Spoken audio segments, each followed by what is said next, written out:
કારણ કે આજે મમ્મી સરસ મજાની આઈટમ બનાવે છે. જોઈ શકો છો, મોટું દહીં તપેલું ચડાવ્યું છે ચૂલા પર આપણે, બરાબર છે. હવે પણસરા ચોકડી આવી ગયા સંતરામ દાલવાળા સેન્ટર, બરાબર. સંતરામ દાલવાળા જે ફેમસ છે અહીં પણસરા ચોકડીમાં.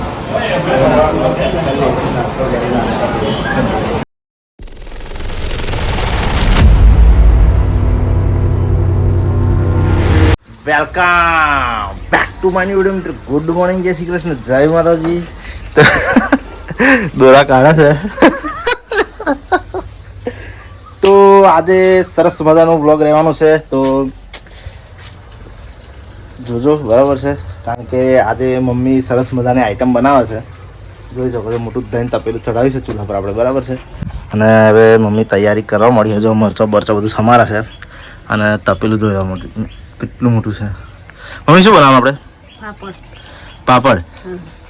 તો મિત્રો આજે આપણે પાપડ બનાવવાના છે ચોખાના લોટના, બરાબર. કણકીના, આપણે દેશી, આપણે ગુજરાતમાં તો કણકી કહેવાય, એટલે કણકીના પાપડ બનાવીશું આપણે. તો હવે પહેલું તેનું આધાર મૂકી દીધું છે મમ્મીએ, અને હવે મરચાં બરચાંનું પેસ્ટ તૈયાર કરીએ છીએ વાટીને, બરાબર. જીફળ મરચાં વાપરવા પડે, કારણ કે પાપડ તો તીખા હોય ને તો જ સારું લાગે, એટલે આપણે જીફળ મરચાં વાપરવાના છે. તો ફિલહાલ હવે કન્ટિન્યુ રહેજો, આગળ જેમ જેમ બધી પ્રોસેસ કરીએ એમ તમને બતાવતા રહીશું, બરાબર છે. તો કન્ટિન્યુ. તો મિત્રો જોઈ શકો છો, આ છે જીફળ મરચાં. એનું આપણે બારીકથી કટિંગ કરીને પહેલાં વાટીને પેસ્ટ બનાવી દેવાનું, બરાબર. એકદમ ઝીણા ઝીણા આમ વાટીને કરી દેવાનું, બરાબર. એટલે શું કે હાથમાં બરાબર વાગરી જાય આમ કમ્પ્લીટ. જોઈ શકો છો, આ રીતના વાટવાનું, આ રીતનું કરી દેવાનું. જો બરાબર એ, હા જો G4 છે એટલે માપના નાખવાના, કારણ કે આ તો બહુ ખા બાપા, ભાઈ પાપડ ના ખવાય. તો ફાઇનલ મિત્રો જોઈ લો, લોટ આપણે રેડી કર્યો, બરાબર છે. તપેલામાંથી થોડોક કાઢીને એને બરાબર પહેલાં ગૂંદવો પડે, અને આ ટાઈપની એક કોથળી લઈને એમાં જો તેલ નાખીને થોડુંક એક કરી દેવાનું, પછી આ રીતે કરવાનું. જો મમ્મી કરે એવું, એટલે આ રીતના કરવાથી લોટ એકદમ મિક્સર થઈ જાય એમ. અંદર કોરો ગઠ્ઠા રહ્યા હોય થોડા એવું બધું રહ્યું હોય ને તો એ નોર્મલ રહે નહીં, અને પાપડી ફાટા નહીં, તતડે નહીં, એટલા માટે આવું કરવું પડે, બરાબર છે. તો જોઈ લો, લોયા કમ્પ્લીટ બનશે. અને તો કન્ટિન્યુ. અને બીજું કે આ મશીન છે, જો આ ટાઈપનું મસ્ત ફર્સ્ટ ક્લાસ મશીન, બરાબર. આપણે એને ખોલીને સેટઅપ કરી દઈએ ને પછી રેડી કરી દઈએ. જોઈ લો, આ ટાઈપનું છે. તો કન્ટિન્યુ. તો જોઈ શકો છો મિત્રો, ફાઇનલી આ ટાઈપના પાપડ બને છે. આપણે હજુ આટલો એક ખાટલા જેટલું થઈ ગયું છે, હજુ બીજો એક આખો ખાટલો થયો છે, બરાબર. ધીરે ધીરે વણી, આપણે કશું ઉતાવળ છે નહીં. હવે મમ્મીને દબાઈને એક થાળીને એ કરીને આપણે આવીને મૂકી દેવાનું. એટલું જ છે, બીજું કશું છે નહીં. તો કન્ટિન્યુ. તો ફાઇનલી મિત્રો વણાઈ ગઈ છે પાપડી, 2 ખાટલા, બરાબર. જોઈ શકો છો તમે, આ ટાઈપની છે કંઈક છે પાપડી,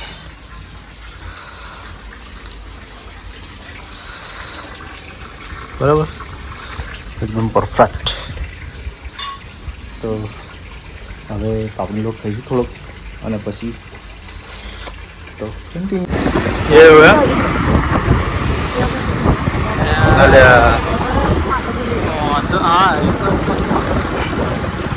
આપણે બહુ જરૂર ના પડે.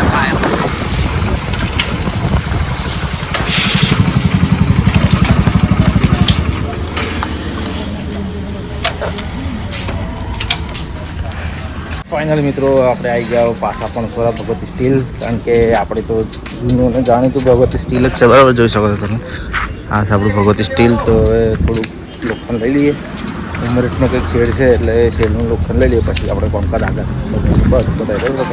તો ફાઇનલી મિત્રો ભગવતીને તો મેર પડ્યો ને, એટલે આપણે આવી ગયા જયંત સ્ટીલમાં, બરાબર. હવે જયંત સ્ટીલમાં બધું એસ્ટિમેટ કરાવીને પત્ર બધું ભરી દીધું છે. જોયો આ ટાઈપનો કંઈક પત્ર ભરે છે, અને પેલા સેટ છે, જો પેલા 2 સેટ છે ને આપણા 2 કારીગરો છે, બરાબર. હવે બધું સેટિંગ જોડે આપણે ડીઘો વરરાતા તાપમાન દૂર કાઢી છે દીવાળી છે. તો હવે ફટાફટ સામાન ભરીને જઈએ ઘેર, અને ડીઘો નરજુંગા 2 જશે ઉમરેઠા ઉતારવા સામાન. તો કન્ટિન્યુ. ફાઇનલી મિત્રો બિલિંગ થઈ ગયું છે, પેમેન્ટ બધું રિસીવ કરી દીધું છે, અને આપણે મટીરિયલ હવે ડીઘો જવા દે ટાઈમથી, બરાબર. અને ડીઘા જોડે અર્જુન કાકા બોડીગાર્ડમાં જાય છે. અને હવે પાછળ હું બાઇક લઈને જઈએ બરાબર. તો હવે જઈએ થોડા પકડીએ એ હવે કંઈક નાસ્તો કરવાનું કહે બરાબર. તો થોડોક નાસ્તો કરી લઈએ. ભૂખ લાગી લગભગ 12:30-1 જેવું થઈ ગયું છે. તો જોઈ લો હવે જઈએ છીએ પણસરા ચોકડી તરફ બરાબર. હવે પણસરા ચોકડી આવી ગયા. સંતરામ દાલવાળા સેન્ટર બરાબર. સંતરામ દાલવાળા જે ફેમસ છે અહીં પણસરા ચોકડીનું.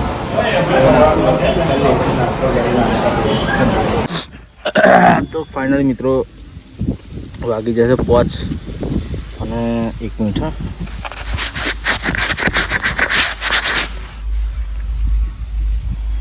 5 વાગી જાય ને આપણે એકલા બોન્ડક ખેતરમાં આવ્યા છે. કાળજીડ ગરમીમાં તાપમાં જોઈ લો. તાપ છે ને એક ભારો તૈયાર કર્યો છે કારણ કે હુડ કરેલો આપણે લાકડા કાઢેલો આપણે હોરી ચીયો બોધીને જતો રહે તો મહેનતની બધી એસી તેસી થઈ જાય. હવે આપણે હોદની કશું કોમ હતું ને એટલે 4 વાગ્યાને આપણે આવી ગયેલા અહીંયા આગળ બરાબર. તો ભારો બોધીએ ને પછી જોઈએ ઊંચું થાય તો લઈને હેડીશું ને પછી થોડોક ઓછો કરી દઈશું કારણ કે શું કરવાનું ના ઊંચું થાય તો એકલા. તો પવન છે એટલે સારું છે, તાપ લાગતો નથી. પવન ચાલુ જ છે એટલે સારું છે થોડુંક કન્ટિન્યુ. તો ફાઇનલ મિત્રો લાકડા લઈને આવીને ફર્સ્ટ ક્લાસ મેં રેડી થઈ ગયા છે બરાબર છે. અને હવે બ્લોગને એડિટ કરીશું, અપલોડ કરીશું, પબ્લિશ કરીશું એટલે ઘણો બધો ટાઈમ જશે. એટલે આ બ્લોગને આપણે અહીંયાથી એન્ડ કરીશું. તો આજના માટે આટલું જ. ચેનલ પર નવા હોય તો સબસ્ક્રાઈબ કરી દેજો, બેલ આઇકનને ઓલ પર સેટ કરી દેજો અને વિડીયોને પૂરો જોજો, લાઇક કરજો, કોમેન્ટ કરજો. તો મળીએ આવા નવા ટોપિક નવા વિડીયો સાથે. તો જય હિન્દ, જય ભારત, જય માતાજી.